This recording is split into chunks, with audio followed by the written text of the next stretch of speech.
Good morning. हम देख रहे हैं दत्त कार्यविधि। आज हम देखेंगे दत्त कार्यविधि के अंतर्गत उसकी सफलता के लिए सुझाव। तो ये जो मैंने पॉइंट्स बनाए हैं वो बना के दिए हैं, किताब में आपके पॉइंट्स हैं लिखे हैं, लेकिन मैंने पॉइंट्स बना दिए हैं जिससे कि आपको याद करने में आसानी हो। तो पहला जो हमने पॉइंट बनाया है वह है कार्य योजना बनाना।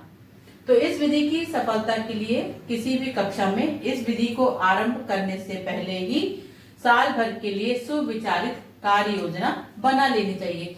यानी इस कक्षा में यदि आप इस विधि को आरंभ कर रहे हैं तो जरूरी है कि आप साल भर के लिए एक सुविचारित कार्य योजना बना लेने, शिक्षक को बना लेनी चाहिए। तो इस प्रकार पहला जो पॉइंट है वो कार्य योजना बनाना। दूसरा है पाठ से संबंध। तो दत्त कार्य का संबंध पाठ से अवश्य होना चाहिए। जो तीसरा बिंदु है वह है आवश्यक उपकरण। इसमें क्या है कि अध्यापक को दत्त कार्य देने से पहले ही यह अवश्य ज्ञात कर लेना चाहिए कि आवश्यक उपकरण, पाठ्य पुस्तक, प्रयोगशाला और पुस्तिकाएं विद्यालय में है या नहीं। तो इस बात की जानकारी शिक्षक को पहले से ही कर लेना चाहिए। चौथा है इसका पॉइंट संतुष्ट। तो जब तक अध्यापक विद्यार्थी की तैयारी से पूर्ण रूप से संतुष्ट ना हो तब तक उसे किसी भी विद्यार्थी को प्रयोगात्मक कार्य करने की स्वतंत्रता नहीं देना चाहिए। यानी जब शिक्षक संतुष्ट हो कि विद्यार्थी की तैयारी पूर्ण रूप से है तब उसे प्रयोगात्मक कार्य करने की स्वतंत्रता दे, अन्यथा नहीं थी। और पांचवा पॉइंट है आयु व योग्यता। तो पांचवा बिंदु है आयु व योग्यता।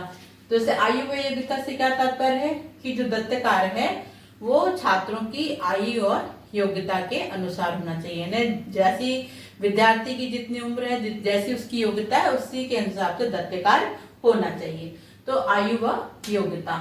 छठवां पॉइंट है उचित मार्गदर्शन। उचित मार्गदर्शन में क्या अर्थ है कि जब विद्यार्थी काम कर रहे हो तो शिक्षक को क्या चाहिए कि वो प्रत्येक विद्यार्थी के पास जाकर उसको आवश्यक सहायता करनी चाहिए और आश्वस्त होना चाहिए कि विद्यार्थी अपना कार्य सही तरीके से कर रहे हैं या नहीं, अर्थात उनको उचित मार्गदर्शन देने की व्यवस्था होनी चाहिए।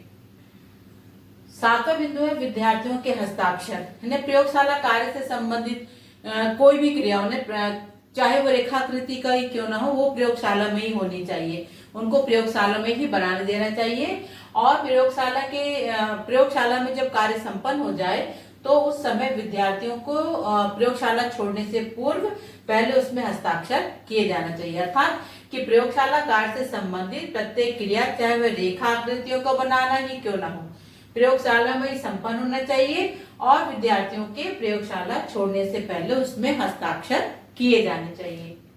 और आठवां बिंदु है स्पष्ट एवं उद्देश्यपूर्ण। तो दत्त कार्य स्पष्ट व उद्देश्यपूर्ण होना चाहिए तथा सार्थक भी होना चाहिए। इस प्रकार ये 8 सुझाव दिए गए हैं सफलता के लिए। यदि इन बिंदुओं का प्रयोग किया जाए तो दत्त कार्य एक बहुत ही महत्वपूर्ण विधि हो सकती है विज्ञान शिक्षण में। तो आज बस यहीं तक हमारा आज यहाँ पर दत्त कार्य विधि समाप्त होती है। आपको मेरा वीडियो अच्छा लगा हो तो इसे आप लाइक कीजिए, मेरे चैनल को सब्सक्राइब कीजिए और बने रहिए मेरे साथ। मिलते हैं अगले वीडियो में।